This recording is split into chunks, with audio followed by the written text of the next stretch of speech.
leadership camp is, for one, it leads to a lot of success for us because it helps us just start on the same page. You know, with marching band, like we've got so many people doing essentially the same thing, right? All learning how to march and putting the same show in the field all at the same time. So we really have to have like a very clear succession of leadership to make things go smoothly, and leadership camp really gets everybody started on the right page.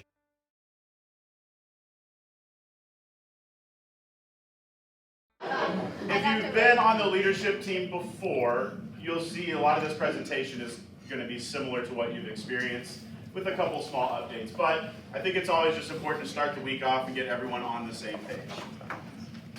I did update the memes.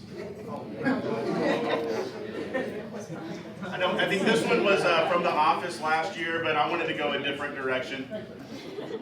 Think about a full teaching loop.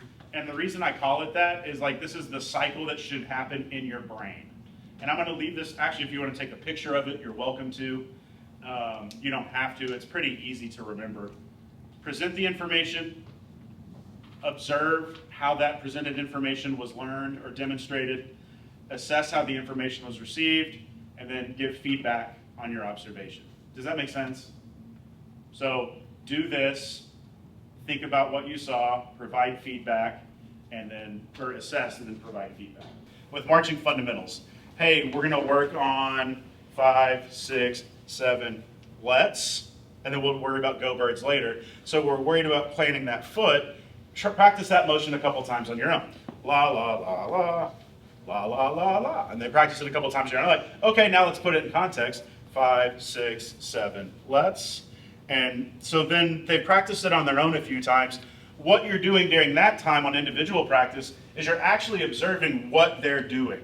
And then when they put it into context, say somebody's going 5, 6, 7, let's, then we immediately know when I said 45 degrees, I meant this way.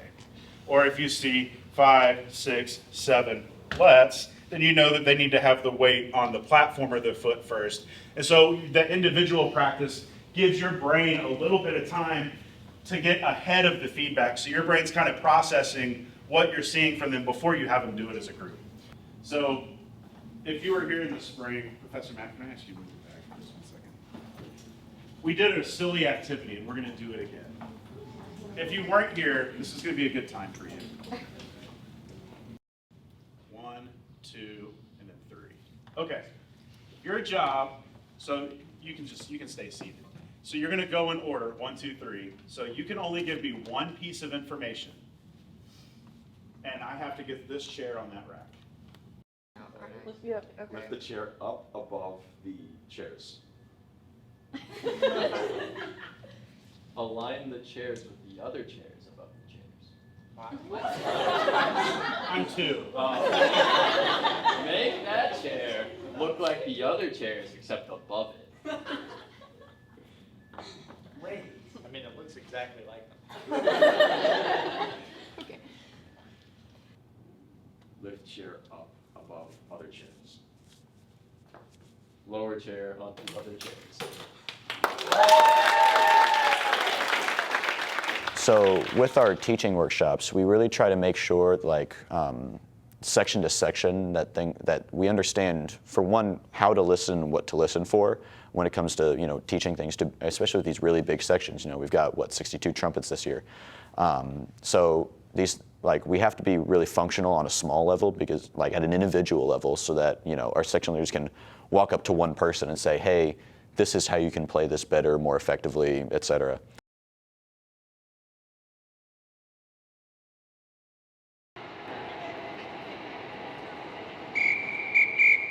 Right. Take 2 pictures in between the time of your horns down and horns up. You all want to be the same. You don't want to be the person moving during that picture.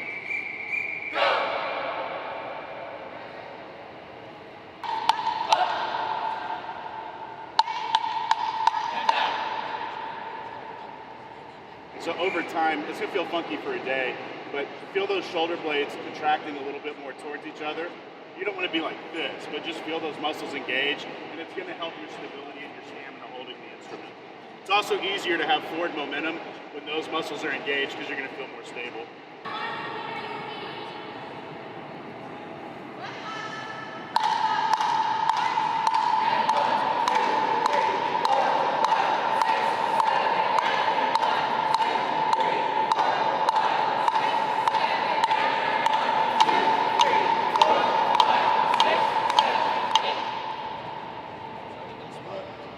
weapon.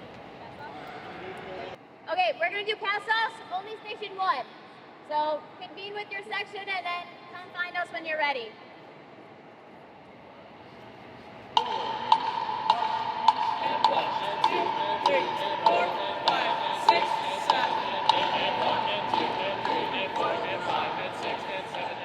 Big thing with pass-offs is we want to make sure that every single one of our leaders, for one, knows exactly how to teach the thing, like how we march. We want to make it clear at the very beginning so that everybody knows exactly how it should look and how to teach how it looks.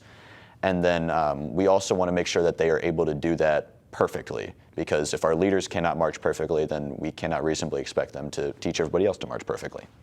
Great. Well, it's great to see you all. So the purpose of this session, so obviously a fair amount of what we're going to do today is going to be review a little bit from what Dr. Wood covered with a bit more of a music focus.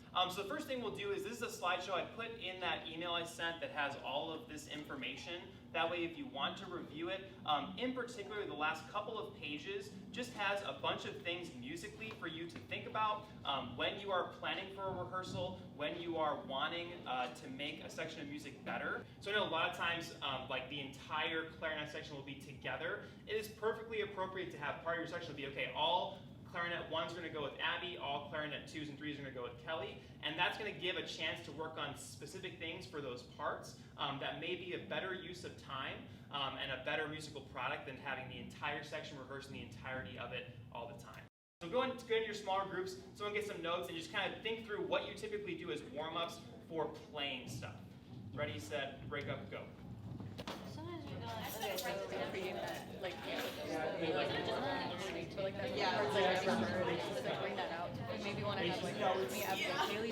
Alright, so make your way back. You can continue that conversation when we go. We're going to get on pull up Boogie Down. We're just going to do a few things as far as how to rehearse together.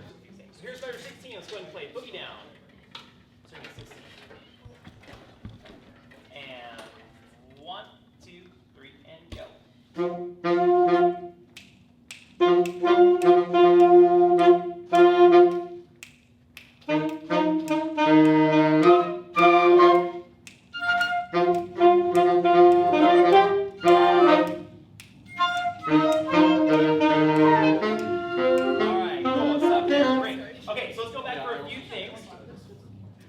Saxophones, could you guys play just the first 2 measures you have, 16 and 17 by yourselves, and think about the rhythm that you have in measure 17.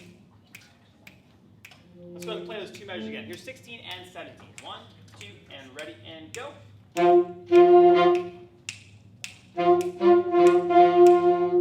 Yeah, good, Heather. So that's kind of, we talked about the idea of pacing. That is kind of the pacing that helps fix issues quickly and gives a lot of repetition. So you see what I did there? I just broke it down. A few things whenever you're dealing with rhythmic issues, using sizzling or singing is great. It helps things out. Also breaking down measures, and especially breaking down measures to where things land on the beat. So, and we'll get to an example with you all, woodwinds and clarinets and flutes in a second. But sections for you guys, you notice how I found the main beat, which was count 3, and we just did 4 notes only, because that's where things need to be anchored, and that wasn't really anchored when we were playing. So finding things that are going to be anchored and then building out the measure is a really easy way to get things fixed cleanly and quickly. I think one thing we're trying to focus on this year is how do we teach optimally? How do we teach, obviously, music and marching optimally, but how can we do it in a way that's going to make us sound good? Obviously, it's not just about making us sound close to perfect, but I think something that is going to be a challenge for us this year is the size of us. There's, 420 of us right now? So that's definitely something leadership is working on right now. Also, the new member representative position. So new member representatives, I know it's a new role. We always get a large number of new members every year. In fact, the most people in BIRM are always usually new members, freshmen. We just want to make sure, it's a new environment, new adjustment. We want to make you feel welcome and just have that extra support for you. Just to know that, like, hey, we really want your success. We love BIRM. We want you to love it too. And just to make your life easier. We're trying to just get, like, hey, one-on-one, like, this is what, it's not just BIRM related, this is what college is like. I've had people text me about, like, what's the best dorm? What are these lockers for? Totally not BIRM related, just like you know, what's the best way to walk to Cook, or how do I get to G82?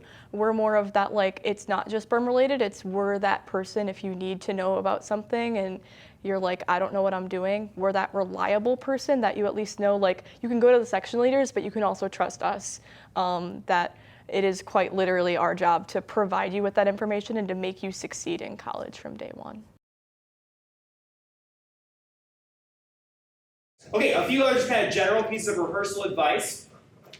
Trust your ears. You all have a strong musical ear.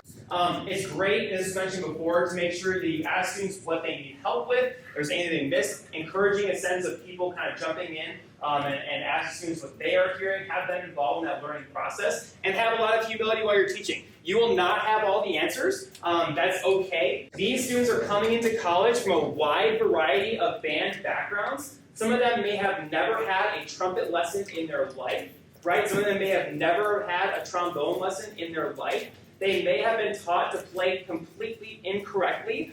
We have students that come from all walks of life, and all of them are welcome into our program. I'm a really firm believer that the best leaders are also really, really good followers. So we have a leadership team that is really, really good at coming in on day one, and maybe not everybody is the most confident, everybody has, different leadership styles. Some people are more interpersonal, some people are more big and bodacious and things like that. So we have everybody come in, and so they come in at varying levels of, less about quality, more about styles of leadership and how to actually make leading, their own personal take on how to actually lead people, right? So they come in, and then we have our classes, various classes in pass-offs and things like that to really fine-tune all of their skills. And so it's really cool to watch people come in and, like I said, maybe aren't the most confident in their leadership skills or something like that. And then just a couple days of music rehearsal and workshops, PowerPoints, pass-offs, whatever it is. And in a really short amount of time, we get everybody really ready and really confident to do this. And a big part of that too is it is a team, right? Where we build these teams with the idea of everybody has something to offer, and everybody is gonna only get better at what they have to offer throughout leadership camp and the entire season.